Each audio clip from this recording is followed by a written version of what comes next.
प्रिय भक्तगण, आज मैं आपको एक कथा का श्रवण करने जा रही हूँ। इस कथा को पूरा सुनिएगा। इस कथा को पूरा सुनने से आपके जीवन में सुख, समृद्धि और धन की वर्षा होगी। इस कथा को आधा अधूरा छोड़ने से आप पाप के भागीदार भी बन सकते हैं। तो चलिए कथा प्रारंभ करते हैं। एक बार माता पार्वती और भगवान शिव पृथ्वी लोक में भ्रमण करने पहुँचे। माता पार्वती पृथ्वी के बिगड़ते हालात और बढ़ते पाप को देख माता पार्वती ने देखा कि लोगों के अंदर वासना भर चुकी है, जिससे वह बहुत चिंतित हो गई। जब भगवान शिव और माता पार्वती वापस कैलाश लौटे, तब माता पार्वती ने भगवान शिव से पूछा कि स्वामी, मैंने पृथ्वी लोक में देखी कि लोगों के अंदर वासना बहुत बढ़ चुकी है। लोगों का खुद पर नियंत्रण नहीं है, वे गलत कामों में लीन हो चुके हैं। तब भगवान शिव बोले, हे देवी, ये वासना ही तो है जिसके कारण नई पीढ़ी का उत्पादन चलता रहता है। अगर जीव जंतुओं के अंदर वासना खत्म हो गई तो पृथ्वी पर जीवन नष्ट हो जाएगा। माता पार्वती बोली कि है स्वामी, इसे नियंत्रण मैं भी तो किया जा सकता है। भगवान शिव बोले, यह हर किसी के बस की बात नहीं। माता बोली, कैसे, कृपया मुझे विस्तार से बताएं। तब भगवान शिव बोल, चलिए देवी, मैं आपको एक कथा सुनाता हूँ। एक बार को बात है, एक आश्रम में एक गुरु और उनके शिष्य रहा करते थे।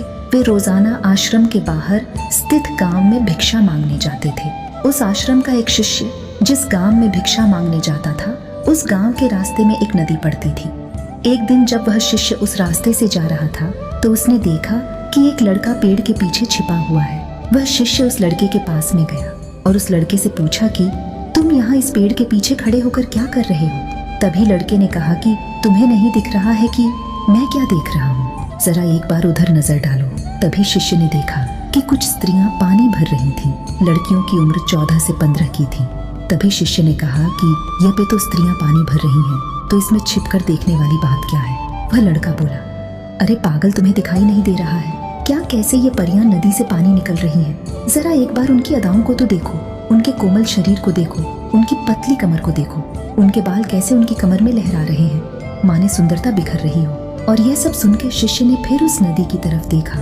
पहले तो उसे कुछ नजर नहीं आ रहा था। पहले वह बिल्कुल भी डरा हुआ नहीं था, लेकिन इस बार वह डरा हुआ था और वह छिपकर लड़कियों को देखने लगा, मानो जैसे वह कोई अपराध कर रहा हो।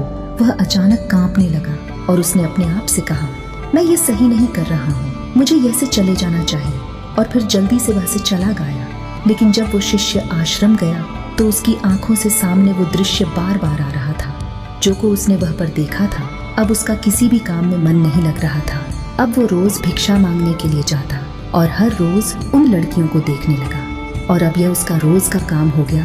वो रोज उन लड़कियों को देखता और उसका किसी भी काम में मन नहीं लगता। वह हमेशा किसी न किसी प्रकार के विचारों में उलझा रहता था। वो आश्रम के कार्यों को भी ठीक ढंग से नहीं कर पा रहा था। वो न तो ठीक से सो पाता, न ठीक से खा पाता। उसका मन बेचैन सा रहने लग गया। उसका मन बार बार उन लड़कियों के सौंदर्य को देखने के लिए कहता, और जब गुरु शिक्षा देते हैं तब भी उसका मन कहीं और लगा रहता। और इन्हीं सब हरकतों की वजह से उसके गुरु को कुछ गड़बड़ लगी। गुरु ने शिष्य को अपने पास बुलाया और कहा कि आज से मैं भी तुम्हारे साथ भिक्षा लेने के लिए चलूंगा। तभी शिष्य ने कहा कि गुरुदेव, आप परेशान मत होइए, मैं अकेला ही भिक्षा मांग लूंगा। और गुरु तो गुरु ठहरे, यहाँ पर वो समझ गए कि उनका शिष्य किसी गलत मार्ग पर जा रहा है। जब वो शिष्य भिक्षा मांगने के लिए जाता है तो गुरु भी छिप छिप कर उसके पीछे चले जाते हैं। थोड़ा आगे जाने के बाद में गुरु देखते हैं कि उनका शिष्य किसी लड़के के साथ में मानो अपराधी की तरह छिपा हुआ है और छिपकर कुछ देख रहा है। गुरु भी अपने शिष्य के पीछे जाकर खड़े हो गए और देखने लग गए कि आखिर उनका शिष्य क्या देख रहा है। और गुरु ने देखा कि उनका शिष्य पेड़ के पीछे छुपकर उन लड़कियों को देख रहा है। तभी गुरु ने शिष्य से कहा कि तुम ये क्या देख रहे हो? अपने गुरु की आवाज सुनकर वो लड़का घबरा गया और उसके पसीने छूटने लगे। वह डर से थर-थर कांपने लगा, मानो किसी चोर की चोरी को किसी ने रंगे हाथों पकड़ लिया हो। और उस शिष्य के साथ में जो लड़का था वह भी घबराकर वहां से भाग गया। वह शिष्य गुरु से नजर भी नहीं मिला पा रहा था और टूटे फूटे शब्द बोल रहा था। तभी गुरु ने शिष्य की तरफ देखा और कहा कि मेरा शिष्य तो निर्भय था, उसे किसी चीज का डर नहीं था, लेकिन यहाँ पर यह मैं क्या देख रहा हूँ? मेरा शिष्य इतना डरा हुआ क्यों है? तभी शिष्य ने कहा कि गुरुदेव, मुझे माफ कर दीजिए, ये लड़का कोई मेरा दोस्त नहीं है, इसने मुझे बहका दिया। मैं आपसे वादा करता हूँ कि मैं आज के बाद दोबारा कभी ऐसा नहीं करूँगा, मुझे माफ कर दें। तभी गुरु ने शिष्य से कहा कि कोई बात नहीं, लेकिन तुम इस बात का ध्यान रखना कि जैसी संगति करेंगे वैसा ही हमें फल प्राप्त होगा। हम जैसी संगति करते हैं उसके विचार हमारे अंदर प्रवेश करते हैं, इसलिए अच्छी संगति करो ताकि तुम्हारे अंदर अच्छे विचार प्रवेश करें। और फिर इसके बाद में गुरु और शिष्य दोनों आश्रम लौट आए। इसके बाद में शिष्य हर काम को ध्यान से करने लगा। उसने उस रास्ते को छोड़ दिया और दूसरे रास्ते से जाने लगा। सब कुछ बिल्कुल सही चल रहा था, लेकिन कुछ ही समय बाद उस शिष्य के मन में क्रोध उत्पन्न होने लगा। वो दूसरे शिष्यों पर क्रोध करने लगा, बेचैन रहने लग गया। अब वह सही समय पर भोजन नहीं कर रहा था और बहुत ही कम भोजन करता था। और ये सब देखकर गुरु को फिर से कुछ ना कुछ गड़बड़ लगी। एक रात गुरु शिष्य के पास में आए और शिष्य से कहा कि अब तक तुम अपना वादा कितनी बार तोड़ चुके हो। और यह सुनकर शिष्य अपने गुरु के चरणों में गिर गया और रोने लगा। और रोते रोते ही उसने गुरु से कहा कि गुरुदेव, मैं अपना वचन कई बार तोड़ चुका हूँ। मैं हर बार अपने आप से वादा तो कर लेता हूँ, लेकिन हर बार अपना वादा तोड़ देता हूँ। मेरा मेरे मन पर नियंत्रण ही नहीं है। मैं बहुत कोशिश करता हूँ कि मैं अपने मन से सारे बुरे विचारों को निकाल दूँ, लेकिन मैं चाह कर भी ऐसा नहीं कर पा रहा हूँ। तभी गुरु ने शिष्य से कहा कि तुम मेरे साथ चलो। और गुरु शिष्य को आश्रम के एक बगीचे में लेकर गए और शिष्य से कहा कि तुम यहाँ पर देखो, यहाँ पर कुछ नालियाँ बनी हुई है जिससे कि नदी का पानी इन पौधों तक पहुँच रहा है और यह पानी निरंतर बह रहा है। क्या तुम इस पानी को रोक सकते हो? तभी शिष्य ने कहा कि हाँ गुरुदेव, मैं इस बहते हुए पानी को रोक सकता हूँ। फिर शिष्य ने मिट्टी उठाकर उस नाली में डाल दी और थोड़ी देर के लिए पानी रुक गया, लेकिन कुछ ही देर बाद पानी मिट्टी के ऊपर से निकल गया और मिट्टी भी पानी के साथ में बह गई। तभी गुरु ने शिष्य से कहा कि अरे यह क्या, यह पानी तो रुका ही नहीं। तुम तो कह रहे थे कि तुम इसे रोक दोगे। तभी शिष्य ने कहा कि गुरुदेव कोई बात नहीं, मैं इसे रोक के बताऊंगा। तभी शिष्य एक बड़ा सा पत्थर लेकर आया और उसे नाली पर रख दिया और फिर पानी रुक गया। फिर शिष्य कहता है कि देखा गुरुदेव, मैंने कहा था ना मैं पानी को रोक दूंगा, देखो मैंने पानी रोक दिया। तभी गुरु मुस्कुराए और बोले, अच्छा जरा ध्यान से देखो, पानी वहां साइड से निकल रहा है और ध्यान से देखो, ये पत्थर भी आगे की ओर आ गया है। कुछ देर बाद ये पानी अपना रास्ता बदल कर आगे बढ़ने लग जाएगा। और फिर हुआ भी ऐसा ही। फिर गुरु ने शिष्य को समझाया कि तुम्हारे साथ में भी बिल्कुल ऐसा ही हो रहा है।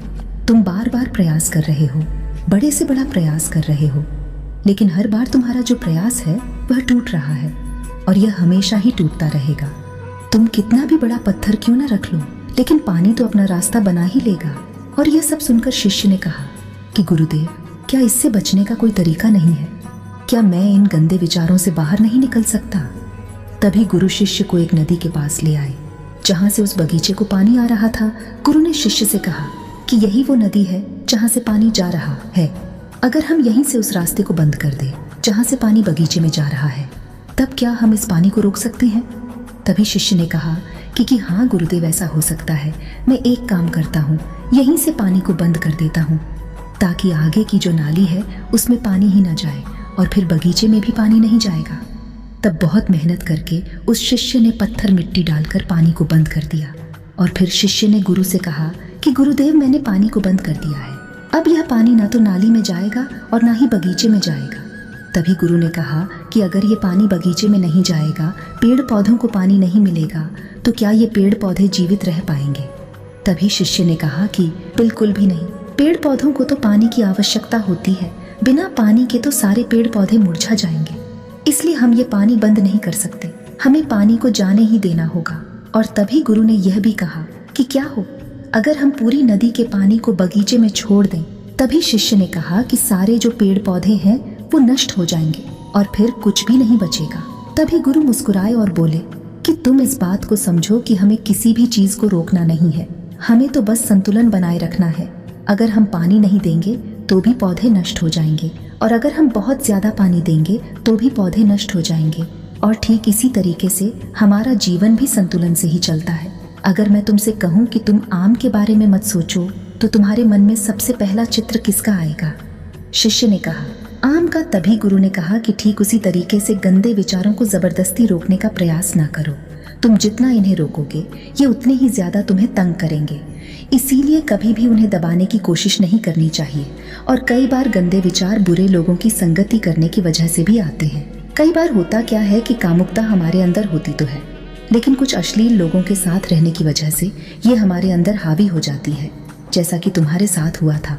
तभी शिष्य ने कहा कि गुरुदेव, आप बिल्कुल सही कह रहे हैं। मैं उस लड़के की वजह से अपने मार्ग से भटक गया था। और उस शिष्य को एकदम सब कुछ क्लियर समझ में आ गया और उस रात वो बिल्कुल चैन की नींद सोया।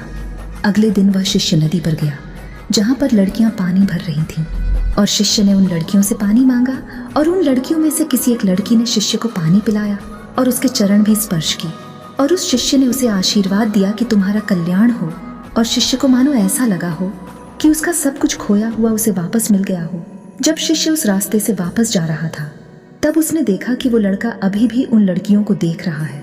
जब शिष्य उस लड़के के पास में गया तब लड़के ने शिष्य से कहा कि अरे वाह, क्या बात है, आज तो तुमने बहुत ही पास से दर्शन किए हैं। तभी शिष्य ने कहा कि हम हमेशा दूसरों के दर्शन करने में ही व्यस्त रहते हैं, अपने दर्शन तो हम कभी कर ही नहीं पाते।